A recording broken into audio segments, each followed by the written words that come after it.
우리 성함이 어떻게 되십니까? 저는 최민지.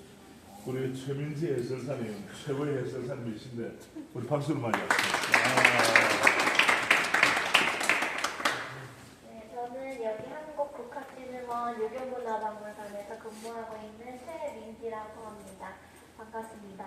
오늘 전시실 준비되어 있는 공간은 총 4층까지 있는데 3층 정도까지 둘러보실 거고 여기 관람하시고 넘어가셔가지고 체험관 관람까지 도와드리는 것으로 하겠습니다.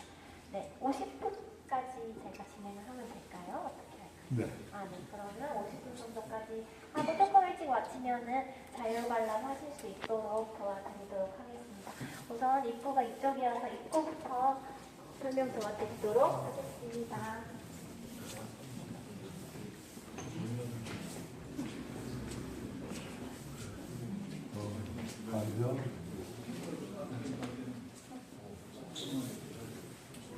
자, 뒤에 속도를 좀 높여주세요.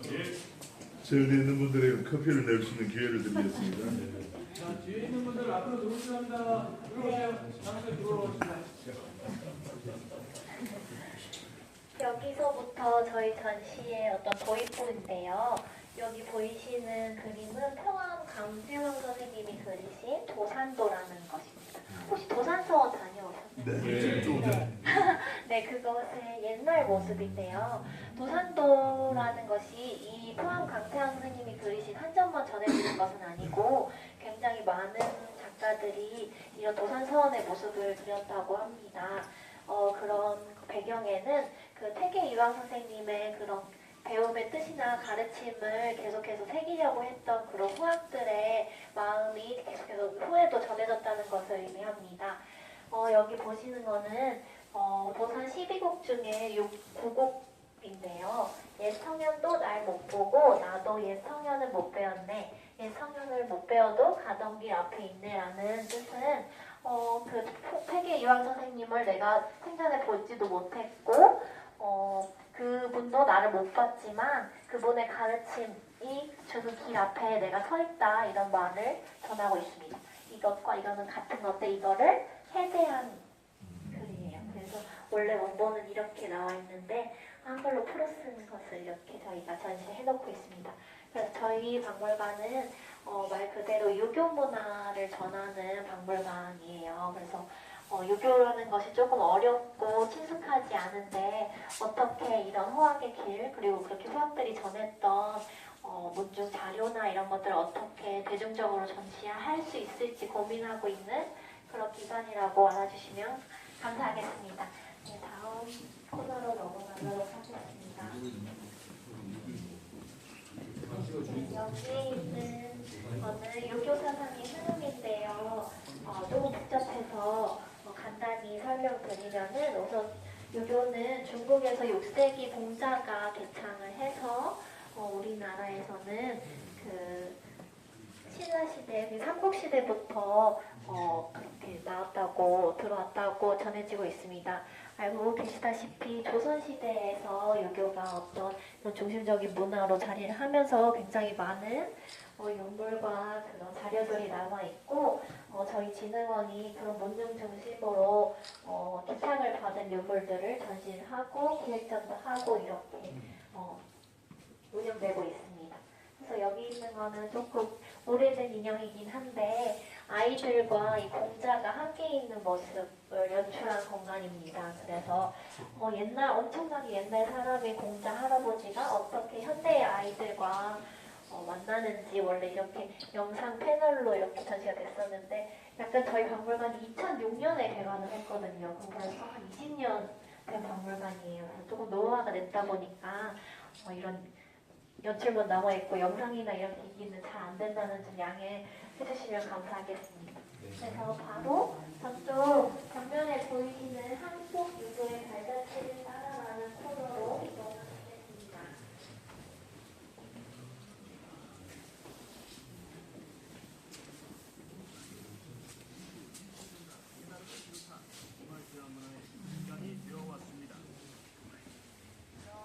여기는 한국 유교의 발자취를 따라가는 코너인데요. 오른쪽에서부터 왼쪽에서까지 어떤 그런 그런 역사를 따라가면서 볼 수 있는 코너입니다.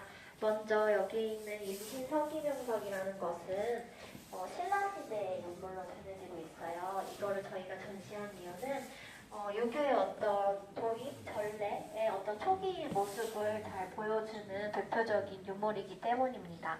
그래서 저희 우리나라의 유교는 삼국시대를 전후해서 중국 문화의 영향을 받으면서 전파가 되었는데요. 이 임신 서기명석의 내용은 신라의 화랑으로 추정되는 두 명의 친구가 우리 3년 동안 어떤 경전을, 유교 경전을 우리 공부해서 이렇게 하자, 노력하자라는 그런 다짐을 새긴 그런 돌입니다. 네, 그래서 이렇게 조선시대 이전, 훨씬 이전부터 유교가 전래되었다는 모습을 이 유물을 통해서 우리가 살펴볼 수가 있겠습니다. 그리고 여기 있는 위에 보시는 유물은 장량수 홍패라는 것입니다. 이 유물은 통일신라, 그러니까 이 신라시대에 걸쳐서 고려시대로 들어오면서 유교가 어떤 정치적 운영 원리로 작동했다는 것을 보여주는 것입니다. 홍패라는 거는 뭐라 해야 되죠? 급제 폐지예요. 그러니까 장원 급제한 사람한테만 주는 그런 폐지인데 장원 급제를 했다는 어떤 그런 것은 과거 제도가 있었다는 것이고 그런 것들을 보여주는 그런 초기 모습의 자료입니다. 그리고 다음으로 제가 설명드릴 것은 여기 있는 논사단 칠정서입니다. 이 논사단 칠정서는 말 그대로 사단과 칠정을 논했던 어떤 기록인데요. 이 논했던 그 역사에는 퇴계 이황 선생님과 그의 어떤 한참 제자뻘인 고봉 기대승 선생님의 어떤 사단과 칠정에 대해서 생각하는 바를 서로 토론했던 거를 여기에 기록했던 것이에요. 근데 생각해 보시면은 유교사에서는 되게 그 윗사람과 아랫사람의 규율이나 질서가 명확하잖아요. 근데 그럼에도 불구하고 퇴계 이황 선생님이 자기 제자뻘인 그런 고봉 기대승 선생님이랑 토론을 했다는 것은 그만큼 학자로서의 그런 것을 존중하고 또 활발하게 토론할 수 있었던 어떤 그런 배경이 있었다는 것을 증명합니다. 그래서 그러한 배경 속에서 유교사회에서는 유교라는 그런 것이 사회의 각 방면에 뿌리를 내리기 시작했고 이론적 심화를 이루었다라는 것을 이 논사단 칠정서를 통해서 살펴볼 수가 있겠습니다.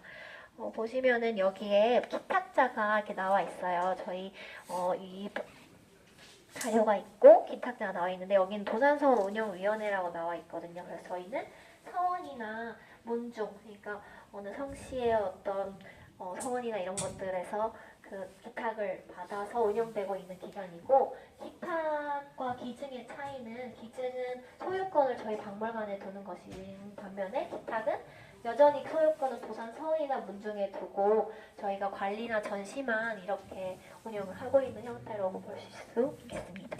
그래서 논사단 칠정서가 여기 있고요. 제가 좀 설명드리고 싶은 다음 유물은 여기 벽면에 보이시는 황사형 백서입니다. 글자가 굉장히 작은 거를 보실 수 있겠죠. 혹시 황사형이라는 그런 사람을 아시는 분 계신가요? 황사형이라는 사람은 천주교 신자예요. 근데 유교 사회에서는 그런 외부의 어떤 교리나 종교에 대한 탄압이 굉장히 심했습니다. 그래서 천주교 또한 마찬가지였는데요. 천주교는 서학이라고 불려서 그런 유교 사이의 어떤 신분 질서나 그런 규율과는 조금 다르게 평등주의를 대창을 하면서 굉장히 유교의 어떤 그 단단한 집단 속에서는 탄압해야 될 대상이 되었습니다. 그래서 신유박해라고 천주교 신자들을 굉장히 많이 죽이고 신부도 죽이고 탄압했던 어떤 사건이 있었는데요. 그래서 그 신유박해의 상황을 중국 교황청에다가 알리러 가는데 그 사실이나 어떤 사람들이 어떻게 죽었고 조선 사회에서 천주교 신자에 대한 얼마나 탄압이 심하고 이런 상황을 소상하게 굉장히 작게 적었죠. 왜냐면은 들키면 안 되니까. 이게 들키면은 굉장히 탄압을 당하고 자기가 죽음에 처할 수도 있는 어떤 문서니까 작게 이거를 품에 안고 길을 떠났던 것입니다. 근데 이 문서는 결국 관변에 발각돼서 황상이라는 사람은 죽음을 맞게 되었고요. 그래서 이후에 이거는 유교와 어떤 천주교, 그러니까 서학의 갈등을 보여주는 그런 대표적인 문서, 자료라고 볼 수 있겠습니다. 여기에 있는 것은 복제본이고 지금 이 원본은 로마 교황청에 보관되어 있는 상황입니다. 네. 그래서 백서라는 것은 하얀 종이잖아요. 근데 이 명주천에 썼기 때문에 백서라고 합니다. 그래서 보시면은 글자가 굉장히 작았는데 이 당시에 어떻게 이렇게 작은 글자를 썼을까 저는 살짝 궁금하긴 했는데 굉장히 명필이 작게 썼을 것 같아요. 네. 그렇고 마지막으로 이쪽에는 구국운동인데요. 그래서 그런 유교적인 그런 실천이나 가르침 그리고 왕에게 충성해야 하는 어떤 그런 질서 같은 것들이 후에는 의병운동으로까지 이어졌다는 것입니다. 19세기에 들어서 그런 서세 동점의 파고가 더욱 거세지고 국권 상실의 위기에 처했을 때 그런 유교적 질서 아래 양성되었던 그런 사람들이 의병운동을 이끌었다라는 것입니다. 그래서 여기 있는 고종의 밀지는 벽산 김도연에게 고종이 내린 일지인데요. 그러니까 의병운동을 장려하고 이런 위기에 있어서 의료 질서 아래 컸던 그런 사람들에게 내렸던 밀지. 그래서 그 벽산 김도영이 쌓았던 창의검이 여기 전시가 되어 있습니다. 다음 코너는 여기 한국 유학의 학매 코너인데요. 여기는 저희가 설명을 그렇게 많이를 잘 안 하긴 해요. 왜냐하면 이거는 조금 비하인드인데 이게 되게 살인파에서 율곡학파 그리고 퇴계학파로 이어지는 이런 큰 두 줄기가 있잖아요. 근데 저희 박물관에는 이렇게 교회에서 오신 분들도 계시면 보통은 문중에서 많이 오세요. 문중 어르신들이 많이 오시는데 그런 문중 어르신들은 이런 학파로 나눠지는 것 자체 자기 학파의 어떤 그런 걸 중시하시기 때문에 아니다 이러면서 막 그러시거든요. 그래가지고 보통 그냥 간단히 설명드리면은 살인파에서 퇴계학파 율곡학파로 이어졌는데 잘 아시다시피 그 서해 류성룡 선생님은 퇴계학파시고 율곡학파에는 뭐 낙학파, 호학파, 화살파, 북학파가 있는데 우리가 잘 알고 있는 그런 유학자들은 보통 퇴계학파에서 이렇게 나왔다고 보시면 되겠습니다. 아까 설명드렸던 그 고봉 기대승 선생님도 저기 살인파에서 이어져 온 율곡학파 사이에 이렇게 존재하고 계시는 인물입니다. 그래서 바로 다음 코너로 한주 아파. 새로만 보시면 유교와 소양 코너입니다.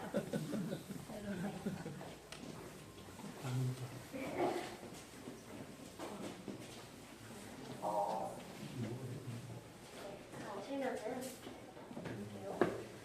지금 이렇게 한국 유학의 어떤 발자취를 따라오면서 저희 전시관의 도입부에 대해서 설명을 드렸습니다. 여기서부터는 본격적으로 저희가 준비한 어떤 테마별 전시관이 준비가 되어 있는데요. 보시면 여기는 유교와 수양 코너입니다.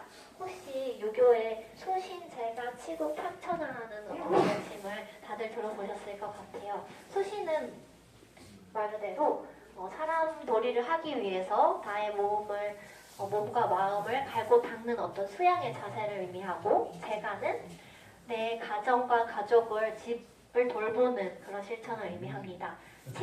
치국은 나라를 다스리는 어떤 그런 실천을 말하죠. 그러니까 수신제가 치국까지 하면 평천하가 결국은 내 몸과 내 가정과 나라를 다스리면 그게 바로 평천하로 이어지는 길이다. 이렇게 이어지고 있습니다. 그래서 저희 박물관 또한 수신제가 치국 평천하의 4가지 전시실로 구성이 되어 있고요. 그래서 여기는 첫 번째 수신에 해당하는 유교와 수양 코너입니다. 그래서 여기에 있는 유물들은 보통 그런 수양서나 몸과 마음을 갈고 닦기 위해 썼던 유학자들의 그런 물건들, 문서들, 자료들이 전시가 되어 있습니다. 그래서 여기서 제일 첫 번째 보시는 여기 물 뿌려 마당 쓸고 코너에는 유학자가 되기 위해 가장 아이가 배워야 할 어떤 작은 도리들을 기록해 놓은 그런 교리서로서 소학원회가 전시되어 있습니다. 그래서 소학은 일상적인 실천의 수양에 대한 내용을 담아 있는 것인데요. 근데 이 언해라는 것은 이 한자로 쓰여 있는 그 소학의 원문을 한글로 풀어 쓴 걸 언해본이라고 하거든요. 그래서 여기 소학 언해본이 전시가 되어 있습니다. 네. 그래서 물 뿌려 마당 쓸고라는 거는 그 최소 응대라고 하죠. 손님이 오셨을 때 응당 아기가 손님 오셨으니까 하면서 물 뿌려서 마당을 쓸고 이렇게 손님을 맞는 그런 작은 실천 같은 것들이 이 서학에 전해지고 있어요. 그래서 이 코너 또한 도덕적인 실천을 강조했던 어떤 사람들이 아이들에서부터 그런 수학 공부를 장려했던 그런 바를 나타내고 있습니다. 그리고 다음 코너에서 보여드릴 것 또한 어떤 그런 유교 경전의 안내사인데요. 여기는 그 경희경과 성성자 그리고 신경, 고경중 마방이 전시가 되어 있습니다. 여기 신경과 고경중 마방은 태계 이황 선생님이 평생에 걸쳐서 곁에 두고 잃지 않으려고 했던 어떤 수양서 두 권으로 전해지고 있고요. 여기는 경희경과 성성자는 남명조식이라는 유학자가 지니던 칼과 방울입니다. 근데 수양이라고 해서 이렇게 수양서를 읽고 고고에 앉아가지고 이렇게 공부를 하는 것뿐만 아니라 이런 무예로서 내 몸을 다스리는 것도 성실히 했다고 해요. 그래서 이 성성자는 이 기세 남명 조식 선생님이 몸에 항상 지니고 있으면서 자기의 이 방울이 소리가 뻑뜩하면 나잖아요. 그럼 그때마다 정신을 차리고 내 몸과 자세를 바로 해야지 라는 마음을 계속해서 가지고 있기 위해 이런 성성자를 방울을 달고 있었다고 합니다. 그래서 이러한 자세로 일상에서도 계속해서 그런 마음을 다스리고 몸을 수양하려고 하는 자세를 유학자들이 갖추기 위해 있었다는 것을 이 유물들이 보여주고 있습니다. 다음 코너로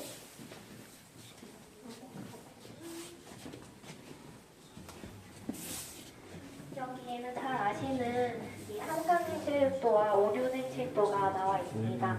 그리고 저기에는 오륜 마을이라고 해서 뭐 군신유의, 부부유별 뭐 이런 식으로 오이에 대한 연출이 인형으로 되어 있고 보시면 이게 조금 재밌는 게 한강행실도, 오륜행실도에 대한 거를 백성들에게 널리 알리고 일반 백성들, 낮은 백성들도 이거에 대해서 잘 이해할 수 있도록 그림과 한글로 나타나 있다는 것입니다. 그래서 이 한글로 풀어져져 있고 이거에 대한 내용이 그림으로 이렇게 나와 있는 것을 보실 수가 있겠습니다.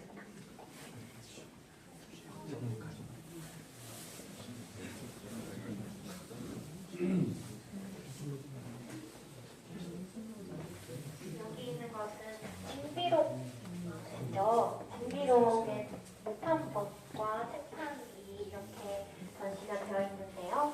이 책 목판본은 안구동서시 수곡문청에서 저희가 기탁을 받아가지고 이렇게 전시를 하고 있고 여기 있는 목판은 통산유시 서해판 문중에서 기탁을 해주셔가지고 전시를 하고 있습니다.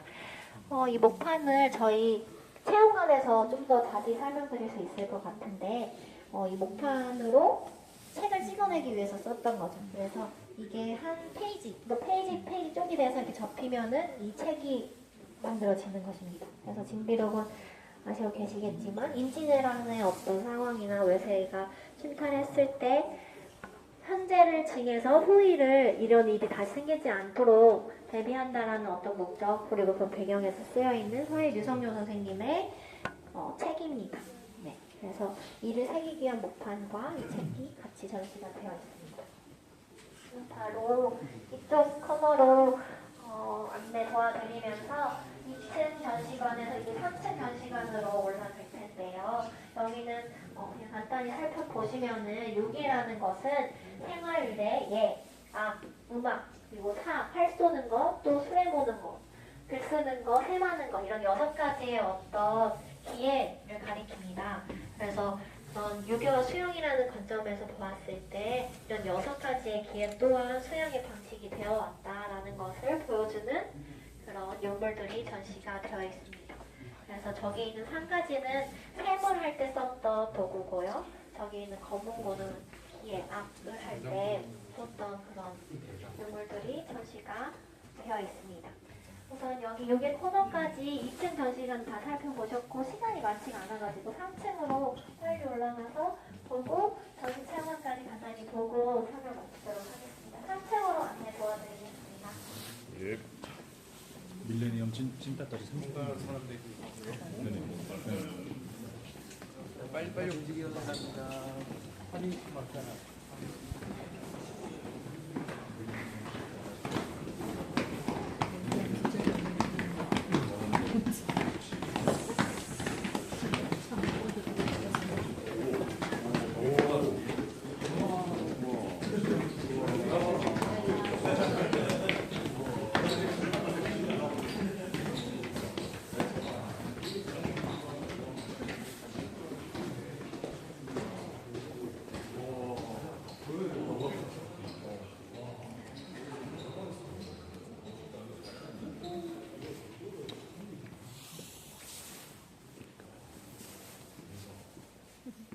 공간이 마음에 드시나요? 다들 우아우아 하시네요. 저는 맨날 봐서 잘 모르겠는데. 네, 여기 보고 계신 공간은 저희 아까 기탁에 대해서 설명 드렸잖아요. 저희 국학지도원은 유물들을 기증받는 게 아니라 그 문중 어르신들한테 기탁을 받아서 운영되는 형태입니다. 그래서 2002년부터 유물 기탁 받아와서 저희는 지금 한 65만 점 정도의 유물이 4개의 수장고에 지금 보관이 되어 있어요. 그래서 여기 전시되어 있는 유물들은 굉장히 예쁘고 저희가 소유권이 저희한테 없다 보니까 많이 복제를 해서 전시를 하고 있어요. 그래서 그거에 대한 훼손이나 보존에 대해서 되게 노력을 많이 하고 있다는 기관이라고 알아주시면 감사하겠습니다. 그래서 여기 있는 명패들은 2002년부터 저희 그 박물관과 진흥원에 기탁을 해주신 분들 개인이나 문중들의 그런 명패들이 달려 있고요. 2020년까지는 저희가 이렇게 걸어드렸는데 점점 많아지시니까 나머지는 저렇게 디지털 자료로 제공을 하고가 있습니다. 네, 그래서 바로 방 코너로 본격적으로 설명드릴게요. 여기 아마 상시 보시면은 아마 있을 수도 있어요. 거기는. 네.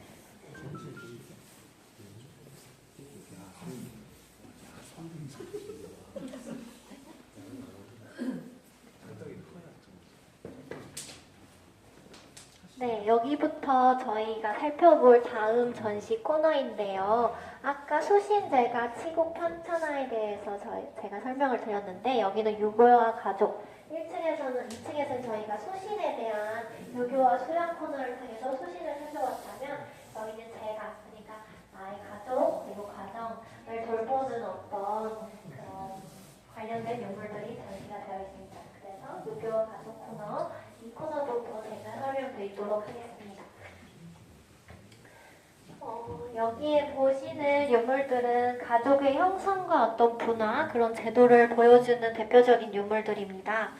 보시면 여기 있는 호구 단자들이 있는데요. 호구 단자는 오늘로 치면은 인구 조사표 같은 개념입니다. 그래서 이 집에 어떤 사람들이 살고 있는지 또 이 집이 어떤 재산을 가지고 있는지 정도를 파악해 볼 수 있는 그런 자료입니다. 근데 보시면은 이 둘 다 호구 단자인데요. 형식이 좀 비슷해요. 보시면 오른쪽에 있는 글자가 조금 위에 적혀 있고 왼쪽에 엄청 길게 적혀 있는 글자가 아래에 있죠. 보시면 왼쪽에 적혀 있는 이 그림의 첫 번째 글자가 다 똑같아요. 저 글자가 뭐냐면 노비를 뜻하는 글자입니다. 그래서 여기에 실질 가족 구성원들이 적혀 있고 이 가족에 속해 있는 노비들이 이렇게 적혀 있는 것입니다. 근데 보시면 이 문서에서조차 그런 신분의 차이를 명확하게 드러내려고 했던 의도가 보입니다. 가족 실질 구성원들은 조금 위에 적어놓고 이런 노비는 이렇게 아래에 이렇게 쫙 적어놓고 있습니다. 그래서 이렇게 보시면 되겠고 여기 밑에 있는 본긴문기와 하회문기는 재산 상속에 대한 문서입니다. 그래서 부모가 윗대가 돌아가셨을 때 자녀들이 이 재산을 어떻게 나눠 가질 거에 대한 그런 내용이 담겨 있는데요. 이 본긴문기와 하회문기는 부모의 생전이냐 사후냐에 따라서 다르게 쓰입니다. 그래서 봉기는 부모가 윗대가 죽기 전에 내가 어떻게 어떤 자녀들에게 얼마만큼의 재산을 상속하겠다라는 것을 적어놓은 문서고요. 여기 있는 하회문기는 굉장히 길죠. 긴데 왜 더 길까요? 부모가 사후에 복잡해진 거죠. 그러니까 상속을 받기 위해서 자녀들이 어떻게 논의를 했고 결국은 어떻게 해서 누가 받기로 했다라는 것을 기록한 상속문서인데 봉기문기와 화해문기의 차이는 부모가 생전에냐 사후냐의 차이로 이렇게 나눌 수가 있습니다. 그리고 여기 보시는 준후구는 여기는 호구단전 인구 조사표 같은 개념이라고 보셨으면 준호구는 관청에서 떼주는 주민등록등본 같은 경우입니다. 그래서 이렇게 준호구를 통해서 일정한 수수료를 지금처럼 일정한 수수료를 내서 내가 어떤 증빙을 할 때 이런 관청에서 이런 자료를 뽑아왔다고 해요. 그래서 저기 호구단지랑 비교해서 보시면 호구단지에 자세히 보시면 위에 빨간 색깔 점으로 표시가 되어 있는 경우가 보실 수 있어요. 이게 왜 적혀 있는 거냐면 이 준호구와 호구단자의 내용을 비교해 봤을 때 체크하는 그런 표시였다고 합니다.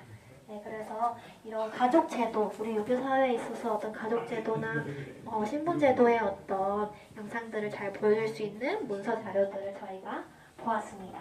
그래서 여기는 간단하게 설명드리면은 가족을 유지하는 데 어떤 의미를 가지는 코너인데요. 유교사회에서는 딸 말고 아들을 낳는 게 굉장히 중요했죠. 그래서 여기에 있는 등남을 기원하는 그런 소품들이 전시되어 있고 여기는 계후입안이라고 해서 아들이 없는 집안에 아들을 양자로 드리는 어떤 그런 문서입니다. 네, 다음 코너로 이동하시겠습니다.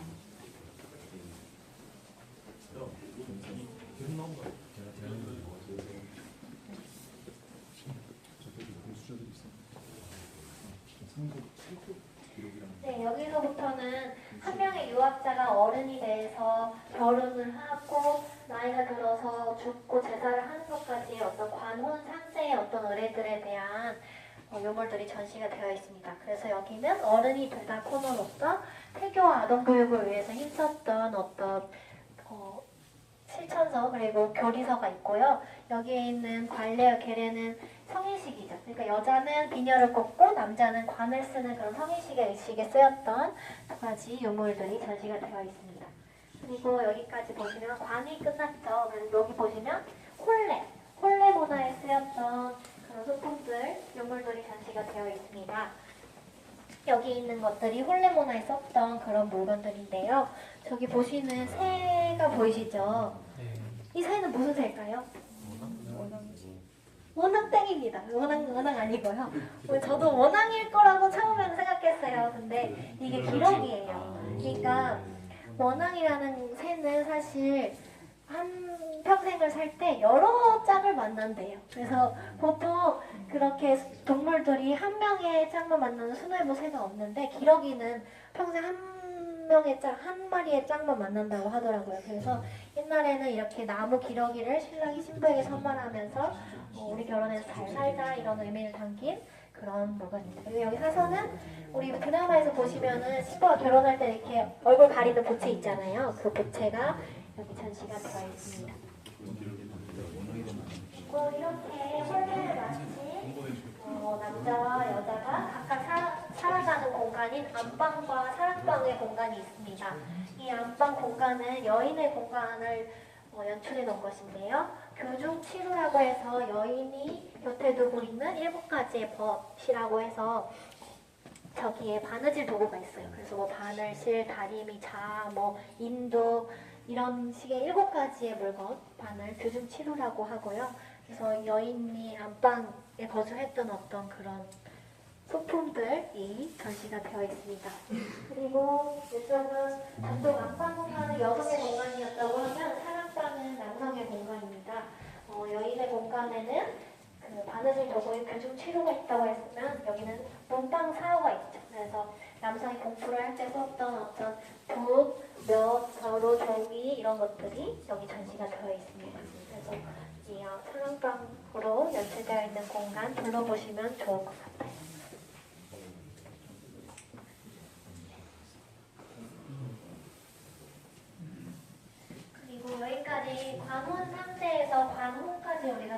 보셨다면 여기에는 상례와 제례에 대한 코너입니다.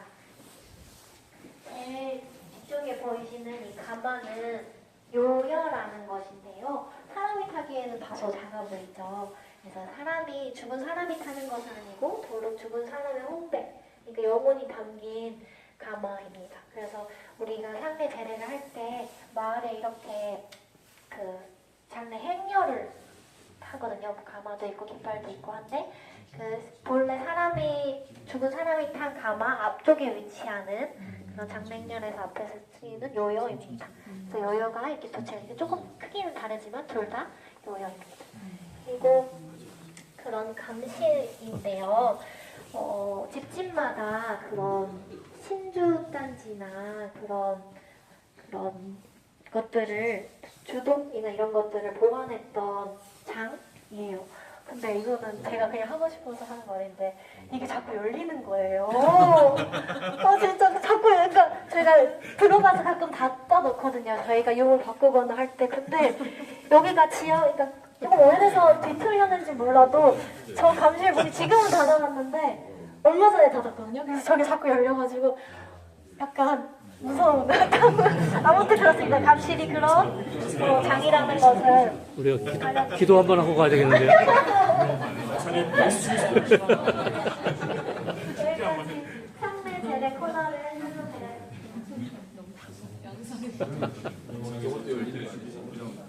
귀나 치면 안 돼. 이창경 목사 한번 외쳐주세요.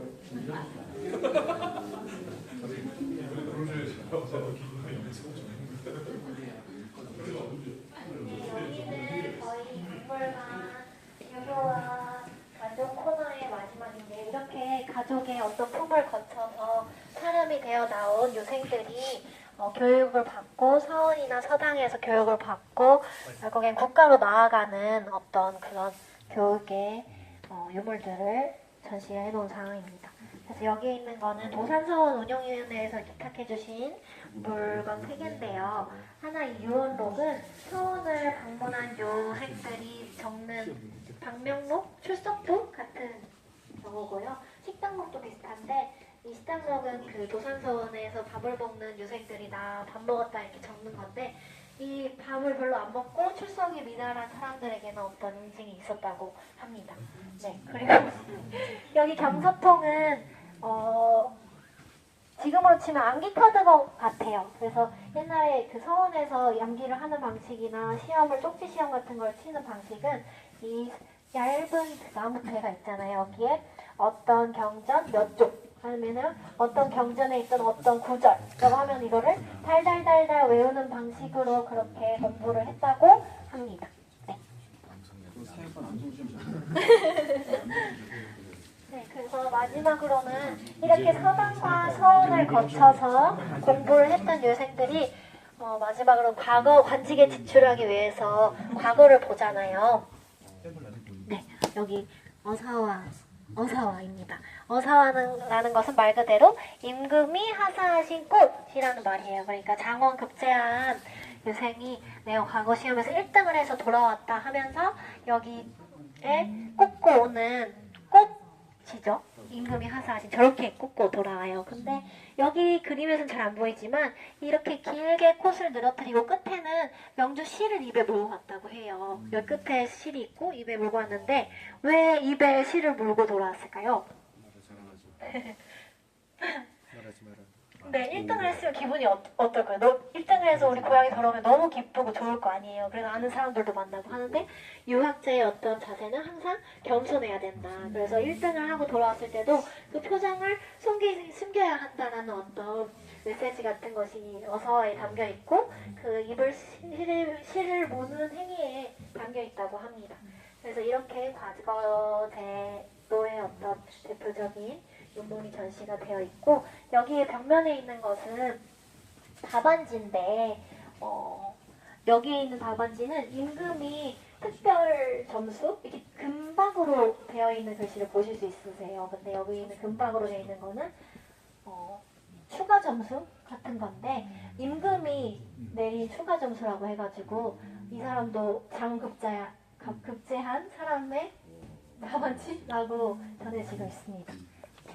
저희가 저기 다음 건물로 또 넘어가야 돼가지고 여기까지 함께 거는 설명을 드리고 바로 아까 2층으로 돌아가서 옆에 체험관 건물에서 제가 마지막 설명 안내 드리도록 하겠습니다.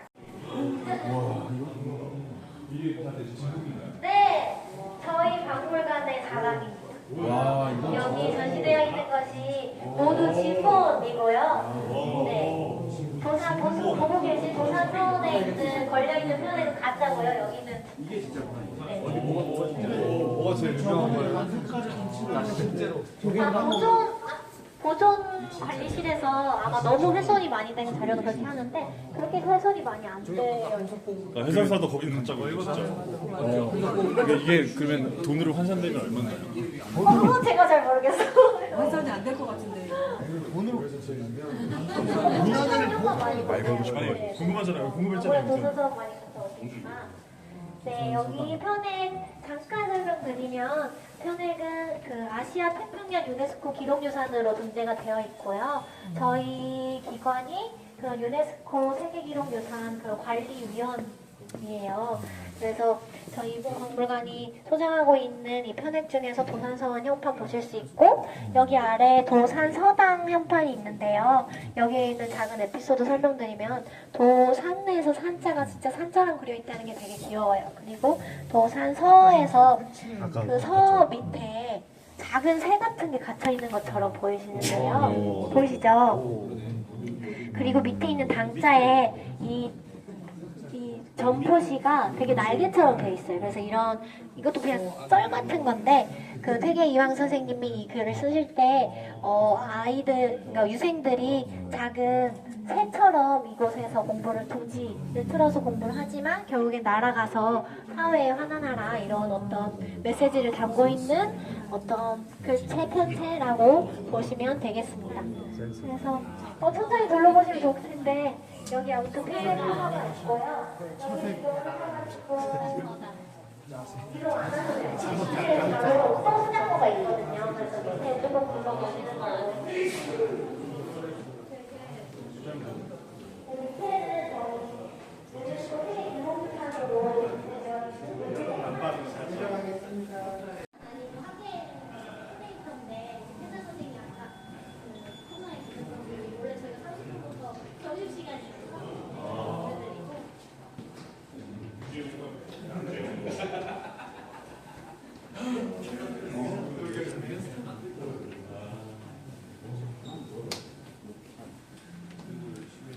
네, 여기 보고 계신 자료들은 유네스코 세계 아까 위에 있는 거는 아시아 태평양 기록유산이었다고 하면 여기 있는 책판은 조금 더 위에 급인 그냥 세계기록유산입니다. 그래서 유교 책판인데요.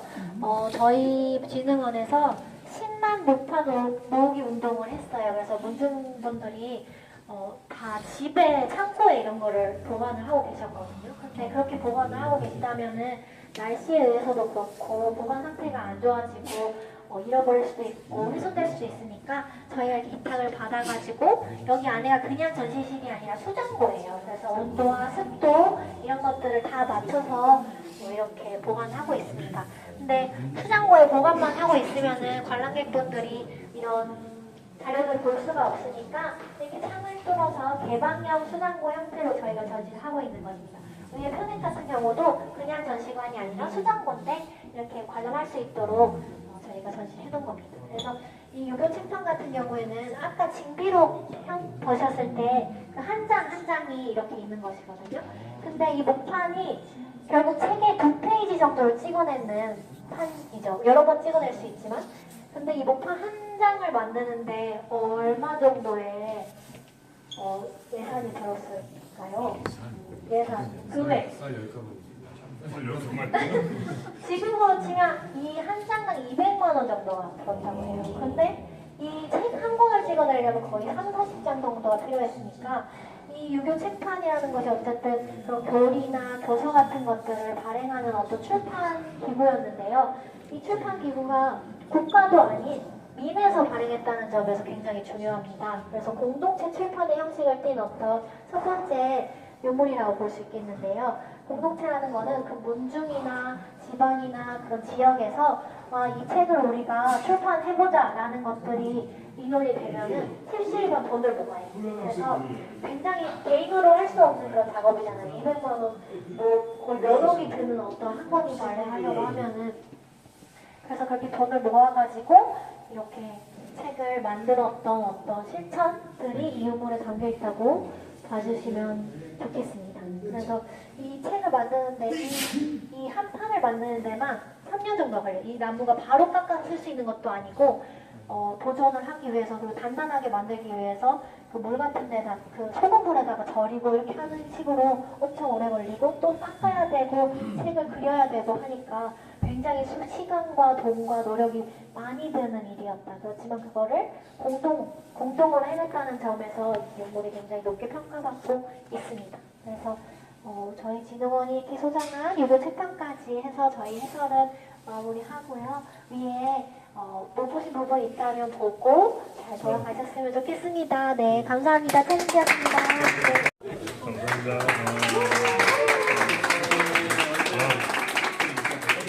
우리 대전에서 왔어요. 저희 부모님 대전분이세요. 그래? 어쩐지. 요새 소문전 어렸을 때 많이 봤어요. 우리는 대전이 예의가 있는 고향이 되기로 하는데 본향이 고맙습니다. 박수로. 설명 잘해주셨어요. 이제 우리 이제 보고 자율적으로 관람하시, 체험관 관람하셔도 되고 아까 그 전시실 못 보신 부분 네네네 감사합니다. 감사합니다.